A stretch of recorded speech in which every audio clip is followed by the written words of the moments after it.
es un estudio reciente que se llama Pobreza y Prosperidad, pero ya después de leer el estudio, por más que busqué la prosperidad, no la encontré. Entonces, Sí. vamos a ver si nos pasan, por favor, la primera lámina, que es importante, porque la pobreza extrema, de acuerdo a este estudio, creció más rápido que en las 2 décadas anteriores. Esto es comprensible porque la economía paró básicamente, no es porque se incrementaran el número de pobres como por arte de magia, es que al parar las economías hubo mucho menos ingresos, y si tomamos en cuenta que la población, de acuerdo a los índices del Banco Mundial, que está en pobreza extrema, es aquella que recibe poco menos de $2 al día, o sea, si lo traducimos a guaraní, es un promedio de 12,000 guaraníes diarios para vivir. Se incrementó porque en muchos países la economía informal es la que mueve muchas veces, como en el Paraguay, que tiene un alto índice de economía informal. Entonces eso afectó a mucha gente, gente que vende en las calles, gente que vende en el transporte público, y evidentemente pues sus ingresos se vieron muy reducidos. Impresionante esta cifra que mencionaba, 115 millones de personas en pobreza extrema que estarían siendo directamente afectados por la crisis del COVID. Exacto, porque si lo traducimos a países es prácticamente 2,5 veces la población de Argentina, y pues de Paraguay 115 millones son como 17 veces más o menos la población de Paraguay alrededor del mundo. Este muestra de cuáles son los países más afectados en ese sentido, de los que van a sentir más fuerte el impacto. Evidentemente son los países con menor grado de desarrollo, países que también están aislados, por ejemplo, o que viven un conflicto bélico. ¿Por qué? Porque se cerraron fronteras, entonces las diásporas de refugiados que van viajando para buscar una mejor vida se cancelan y quedan atrapados o encapsulados entre fronteras, a veces quedan como en un limbo, o a veces quedan en campamentos, pero los campamentos no ofrecen soluciones productivas, ahí no trabajan, ahí no se produce nada, entonces viven básicamente de caridad internacional. Y esto puede llevar a estas 115 millones de personas que si vivían con un poquito más de $2, ahora pasen a esta pobreza extrema. Esto también va a ser difícil que se alcance esa reducción del 3% de la pobreza extrema de las metas del milenio, que primero fueron al 2015, luego ya se recorrieron al 2030, y así es que yo creo que las van a recorrer al 2045, a ver qué pasa. Después de esto, Miguel, esta meta, como bien decías, va a pasar, pero para una década más adelante. Claro, porque además las recuperaciones económicas van a ser difíciles. Digamos, en las economías desarrolladas no van a ser tan difíciles, o en la economía china ya se está viviendo aceleradamente. Ellos básicamente ya no registran pérdida del Producto Interno Bruto como vamos a registrar nosotros. ¿Y qué es lo que sucede aquí? Que al no tener unas opciones productivas grandes, países como Paraguay, y también con las afectaciones del cambio climático, podemos ver que podemos correr riesgo. ¿Riesgo en qué sentido? Al tener una infraestructura pobre, al no tener una industria dinámica, al no tener salidas comerciales para muchos productos fuera del Mercosur, estamos en riesgo con la economía paraguaya de que el índice de pobreza también se incremente aquí. Ahora, algunos hablaban, Miguel, de que el retroceso sería de una década como mínimo. Sí, y cuando retrocedes en materia de servicios públicos para la población, un año tardas alrededor de 3 años en recuperar ese periodo. Entonces, si retrocedemos una década, se van a tardar 30 años en recuperarse estos rezagos, tanto en salud, vivienda, servicios públicos, agua, luz, generación de empleo. Ese no es un servicio, pero es parte de la dinámica social. Y por ejemplo, tomemos el ejemplo ahora de Nicaragua, Honduras, Guatemala, que fueron afectados por huracanes muy seguidos. En menos de un mes les pegaron 2 huracanes. Su infraestructura también se vio afectada en muchos sentidos y ya estaban sufriendo. Hay que entender que esos 3 países también son expulsores de una gran masa de migrantes hacia Estados Unidos por la violencia que existe. Combinadas violencia interna con freno productivo debido a las inundaciones, ahí encontramos que la pobreza se va a incrementar. El Paraguay aún tiene, digamos que algunas válvulas de oxígeno, pero si continuamos con la deforestación y las malas prácticas agrícolas que estamos viviendo, es muy probable que empecemos a tener afectaciones y desplazamientos de población rural, más de los que ya hay, hacia las ciudades, que no están capacitadas para darles servicios. Entonces se va a ver un incremento de la pobreza y los esfuerzos que se hicieron en la administración pasada y que se intentaron continuar en esta, pues básicamente se van a anular, ¿no? Totalmente. Otro tema que todavía sigue, y bueno, no es tampoco que nos compete directamente a nosotros, el tema de las fronteras, los comercios en fronteras. Por un lado, Brasil ya está abierto, pero Argentina todavía no. Hay gente que depende exclusivamente del comercio fronterizo. Estamos hablando de los compatriotas que están esperando que se abra del lado argentino también para poder reactivar. Esos sectores que desde que se cerró hasta hoy no están operando, no están activando. Sí, y que básicamente van a ser los que más van a resentir. La agencia Bloomberg sacó un índice de cuáles son los peores países para vivir ahora mismo en el contexto de la pandemia. El último lugar lo ocupa México, es el peor lugar para vivir. Y el segundo lo ocupa Argentina. ¿Por qué? Porque evidentemente los contagios por millón de habitantes y las muertes son muy altos, pero Argentina con su estrategia está frenando muchísimo la economía y las comunidades fronterizas aquí son muy particulares. Brasil, al no cerrar su economía, no afectó tanto. En el caso de Ciudad del Este fue el Paraguay el que cerró. Pero como Pedro Juan Caballero tiene esa particularidad de que hay que cruzar la calle para cambiar de país, era mucho más difícil cancelar esa actividad, ¿no? Y en Argentina ayer o antes de ayer, si no me acuerdo, mal no recuerdo, ya hubo protestas en la provincia de Formosa, precisamente porque no se abre la frontera con Paraguay. Y el comercio fronterizo es muy importante para ambas partes, no solamente decir los argentinos están esperando sentaditos, no, porque recordemos que en Argentina hay una fuerte crisis económica, ¿no?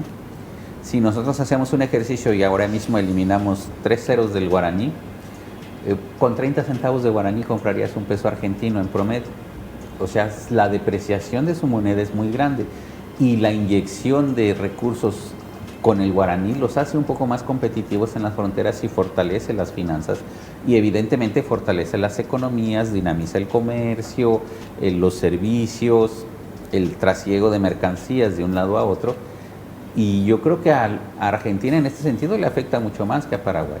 Y si en Argentina los índices de pobreza están aumentando, evidentemente el cierre fronterizo va a impactar negativamente.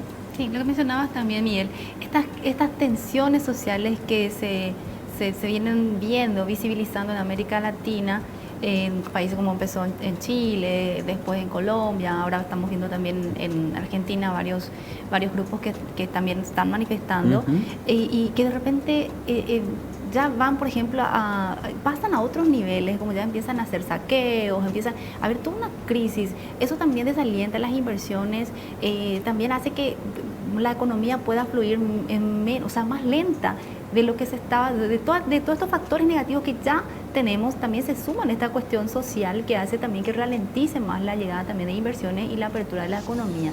Esto ¿cómo ves a Paraguay en este contexto de Latinoamérica, como estamos viendo en varios focos de estas tensiones sociales? ¿Faltaría poco para que podamos llegar a una situación así o no estamos un poco aislados de la situación? No, yo creo que Paraguay tiene una economía dinámica en muchos sentidos, aunque evidentemente va a haber un incremento de la pobreza porque al tener un gran porcentaje de las personas en economía informal, este parón sí hizo que su ingreso disminuyera. Ellos dependen del día al día, de salir a vender su fruta, de salir a vender el alfajor, las papitas que se suben al micro a vender o las gaseosas.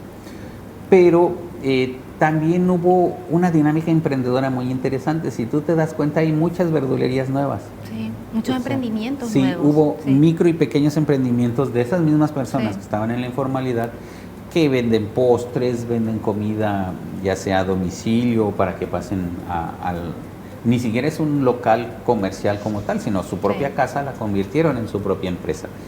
Entonces hay una dinámica y el flujo de capital de Paraguay no se detuvo tanto. De hecho, ahora tenemos un exceso de circulante, ¿no? Y esto es importante porque eso quiere decir que la economía estaba fortalecida para no tener que sufrir estos embates.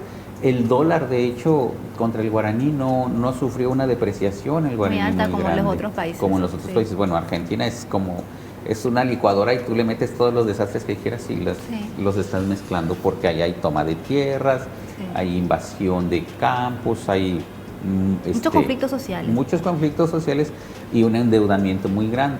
Sí, otro tema que yo veo también, Miguel, nuestra sociedad paraguaya, por ejemplo, en el caso de los jóvenes que están estudiando, que tuvieron que venir del interior o del exterior mismo también, porque hay jóvenes que estaban, o gente que estaba estudiando afuera, viene, o sea, que de repente estaba alquilando una pieza o un local aquí en Asunción, van a sus países, o sea, cierran y retornan al campo, retornan a su familia paterna, materna, y entonces como que no sintieron tanto esa disminución, digamos, de su capacidad, de lo que estaba haciendo en ese momento, el impacto no lo sintieron tanto, por más que fue disminuido su ingreso, porque tal vez estuvo afectado por el desempleo o por la ocupación que estaba teniendo en ese momento, pero al tener una familia en la cual pueda sostenerlo momentáneamente, muchos volvieron al campo. Es un fenómeno que se vio también en muchos Es una casos. red de contención, pero también hay que entender que muchas veces el campo es autoconsumo. Muchas familias tienen lo que puertas, producen lo consumen ellas mismas, entonces de alguna manera no le representó un desembolso económico mayor el que el hijo regresara. A lo mejor hasta les representa un ahorro, porque al no pagar ese alquiler pueden destinar ese, qué sé yo, 1.200.000 guaraníes a su propia producción y incluso a obtener un pequeño extra de esa producción, o generar un pequeño ahorro para cuando las cosas le permitan al muchacho volver a estudiar, ya no tengan ese problema, ¿no? Esa es una de las virtudes, que la economía familiar no se vio tan afectada como se está viendo afectada en otras partes, y la clase media no cayó. Paraguay no tiene un descenso importante durante esta pandemia de su clase media, que como en Argentina, que muchos ya pasaron a formar parte de la línea de pobreza, o México, si tenemos otro ejemplo, que aunque México no cerró su economía, la mala gestión ha hecho que la economía sola se frene, porque no hubo apoyo del gobierno en créditos a micro, pequeños empresarios, no hay apoyos sociales como tales para personas de escasos recursos, como aquí representó el programa Tuvo, y también Paraguay tiene la ventaja de que su masa poblacional no es muy grande. En ese sentido, lo que mencionabas acerca de las ayudas que dio el gobierno, en este caso Putumo para el Paraguay, me imagino que en otros países también han aplicado distintos tipos de métodos de ayuda. También ayudó a contener, en cierta parte, no es importante el monto, digamos, tampoco la frecuencia que tuvo esta ayuda, pero ayudó en algo, en contener. Eso podría también influir en la medición de la pobreza, en contener esos datos, Miguel. Claro, porque por ejemplo, eran como 520.000 guaraníes el apoyo, ¿no? Sí. Si tú te haces una encuesta en hogares sobre pobreza y les preguntas, de en los últimos 3 meses, ¿usted recibió algún ingreso? Y te van a decir, sí, recibí el Cutubo. Bueno, entonces en 3 meses recibió 520.000 guaraníes. La estadística hace que lo dividas en 3 en ese trimestre, y va a haber gente que tuvo un pequeño ingreso. Entonces, su nivel de pobreza puede mantenerse en pobreza, no llegar a la extrema, porque hubo un flujo de capital. Y ese flujo de capital, como es una masa importante de circulante, reactiva comercio, reactivan las farmacias, porque gente que compró pañales, algún medicamento, el alcohol, cubrebocas, gente que compró alimentos. Entonces, el espectro comercial de la economía se mantuvo también gracias a ese tipo de programas, y permitió que también hubiera una recuperación más rápida con el consumo, porque se tenía que repartir. Entonces tal vez el chofer que estaba parado lo volvió a recontratar su empresa para que tomara la camioneta y le llevara la mercadería, y eso, evidentemente la venta de combustible no se detuvo, que eso también impacta, porque no hubo una gran suba que no impactó también en el precio de los alimentos. Creo que dentro de todo, con todas las carencias que el Paraguay tiene varias virtudes que lo hacen pues fuerte ante esta situación económica, ¿no? Sí, podemos decir por un lado que, bueno, tuvo la pobreza monetaria, que sí fue afectada porque hubo menor ingreso en las familias. Claro. En un hogar fácilmente 1 o 2 han quedado desempleados por un tiempo por lo menos, y hay gente que todavía no ha recuperado su ingreso, pero en sí la economía familiar se sostuvo de alguna forma, haciendo distintos tipos de emprendimientos, reinventándose de alguna forma. El paraguayo, como sentido, es vale el paraguayo, Sí. se reinventó, vio la manera de dar vuelta, de hacer un giro, de tener por lo menos un emprendimiento momentáneo, y también aumentaron las actividades informales. Eso también Sí, yo hace algunos años yo charlaba con un funcionario del PNUD aquí en Paraguay, el Programa de las Naciones Unidas para el Desarrollo, y él decía, el paraguayo tiene inventiva. Si él se queda sin trabajo y ve que hay sandías, va y compra 5 sandías y las vende. Si necesita algún vecino, algún trabajito y él sabe de plomería, se promueve como un plomero, electricista, etcétera. Y en este sentido, por ejemplo, yo tengo una exalumna mía que me dijo, profe, tuve que hacer como 4 o 5 polladas para completar la mensualidad de mi casa, pero ahora ya tengo trabajo. O sea, no se quedó parada a decir, qué desgracia, ¿cómo voy a pagar la mensualidad de mi casa? No, generó ingresos y ahora ya recuperó un ingreso fijo a través de su trabajo, pero ese ejemplo lo multiplicamos por miles realmente, tanto en Asunción como en el Gran Asunción, porque viendo las redes sociales tú ves una lluvia de deliveries de todo, ¿no? Sí, sí.